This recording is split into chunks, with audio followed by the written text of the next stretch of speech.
ইউনূসের সন্ত্রাসী রাষ্ট্র বাংলাদেশ থেকে বেরোতে কত সময় লাগবে, এই প্রসঙ্গটা নিয়ে আপনাদের সামনে এই মুহূর্তে কথা বলবো। বাংলাদেশ ক্রমেই সন্ত্রাসবাদী রাষ্ট্রের দিকে ধাবিত হচ্ছে, জঙ্গি রাষ্ট্রের অভিমুখে ধাবিত হচ্ছে। এই বিষয়টি এর মধ্যে ব্যাপক আলোচিত বিষয় এবং এই সময় গত কয়েকদিন ধরে আরো বেশি আলোচিত হচ্ছে। আপনারা ইতিমধ্যেই জানেন যে মার্কিন গোয়েন্দা প্রধান তুলসী গ্যাবার্ড ভারত সফর করছেন। তিনি যে কোনো সময়, আজকে যে কোনো সময় তিনি ভারত ছেড়ে চলে যাবেন। 3 দিনের সফরে এসেছিলেন। গোয়েন্দা প্রধানদের, সারা বিশ্বের গুরুত্বপূর্ণ দেশসমূহের গোয়েন্দা প্রধানদের বৈঠকে অংশ নিয়েছেন এবং এই বৈঠকে অংশ নেওয়া, প্রধানমন্ত্রী নরেন্দ্র মোদীর সাথে সাক্ষাৎ করা, ভারতীয় নিরাপত্তা উপদেষ্টা অজিত দোভালের সাথে সাক্ষাৎ এবং ভারতীয় গণমাধ্যমে সাক্ষাৎকার প্রসঙ্গে বাংলাদেশের সন্ত্রাসবাদিতার, সংখ্যালঘু নির্যাতনের প্রসঙ্গ এসেছে তুলসী গ্যাবার্ডের কণ্ঠে।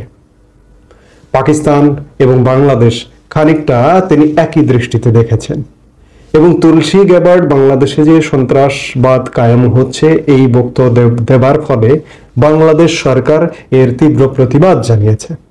যদিও সত্যতা আছে যে বর্তমানে বাংলাদেশে সন্ত্রাসের স্বর্গ রাজ্যে পরিণত হয়েছে এবং খানিকটা পাকিস্তানের দিকেই ধাবিত হচ্ছে, পাকিস্তানের রূপেই ধাবিত হচ্ছে, এটি পরিষ্কার।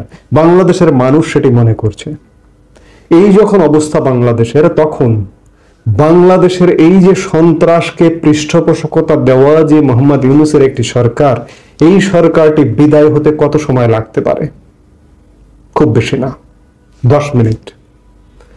সারা বিশ্বের মোড়ল যারা যদি মনে করে, ভারত, মার্কিন যুক্তরাষ্ট্র যদি মনে করে, বাংলাদেশের সেনাবাহিনীকে যদি সময় দেয়, যদি বলে যে 10 মিনিট সময় মোহাম্মদ ইউনূসকে সরিয়ে দিতে হবে, 10 মিনিটে মোহাম্মদ ইউনূসকে সরিয়ে দেওয়া সম্ভব।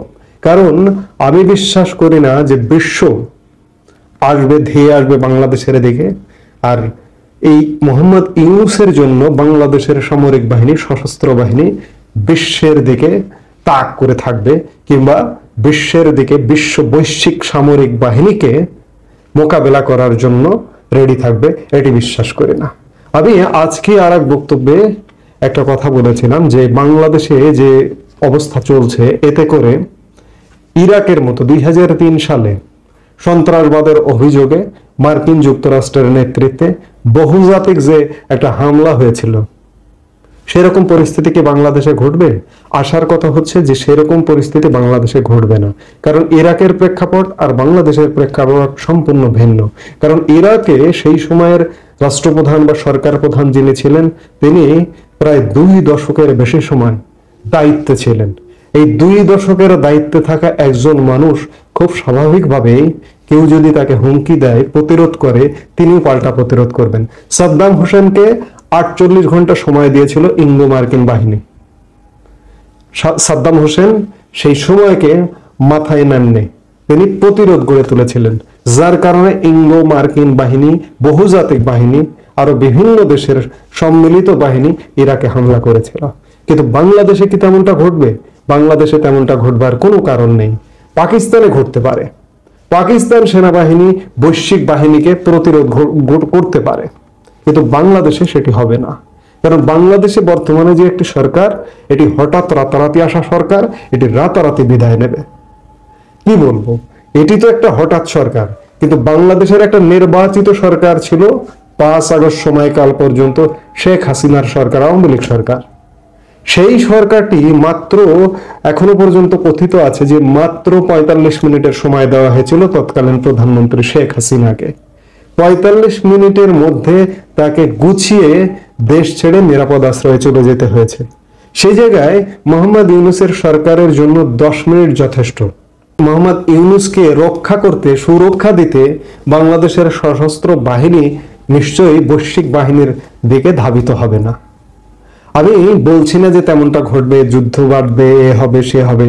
ভারতে গোয়েন্দা বৈঠক হচ্ছে, বিভিন্ন দেশের গোয়েন্দা বৈঠক হয়েছে আঞ্চলিক নিরাপত্তার স্বার্থে, সন্ত্রাসবাদের বিপক্ষে, এবং সন্ত্রাসবাদকে রুখতে হলে গোয়েন্দা তথ্য সবার আগে প্রয়োজন হয় এবং এই তথ্য আদান প্রদানের জন্যই বৈঠকটি হয়েছে। সেখান থেকে যদি সিদ্ধান্ত হয় যে এই অঞ্চলে দক্ষিণ পূর্ব এশিয়ায় সন্ত্রাসবাদ রুখতে প্রয়োজনে রুখে দিতে হবে যে কোনো মূল্যে এই দেশগুলোকে। পাকিস্তানের চ্যাপ্টার আলাদা, কিন্তু বাংলাদেশ চ্যাপ্টার আলাদা।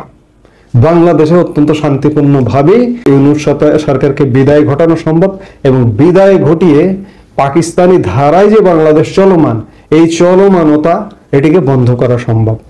কাজেই বাংলাদেশের মানুষের আতঙ্কিত হবার কিছু নেই। আমরা সাময়িক একটা কষ্টের মধ্যে আছি, সাময়িক সমস্যার মধ্যে একটা আছি। যে কোনো সময় বাংলাদেশের মোড় ঘুরে যেতে পারে, শান্তিপূর্ণ উপায়ে বাংলাদেশের মোড় ঘুরে যেতে পারে। শান্তিপূর্ণ উপায়ে ঘুরবার একমাত্র উপায় এই যে মোহাম্মদ ইউনূসের সরকার। মোহাম্মদ ইউনূস সরকার 7.5 মাস হয়ে গেছে। শুরু থেকে এই সরকারের যেটি লক্ষ্য করা গেছে, জঙ্গিবাদকে পৃষ্ঠপোষকতা দেওয়া, সন্ত্রাসবাদকে পৃষ্ঠপোষকতা দেওয়া। তো এই যখন পৃষ্ঠপোষক একটি সরকার, সেই সরকারটিকে বিদায় ঘটাতে হবে।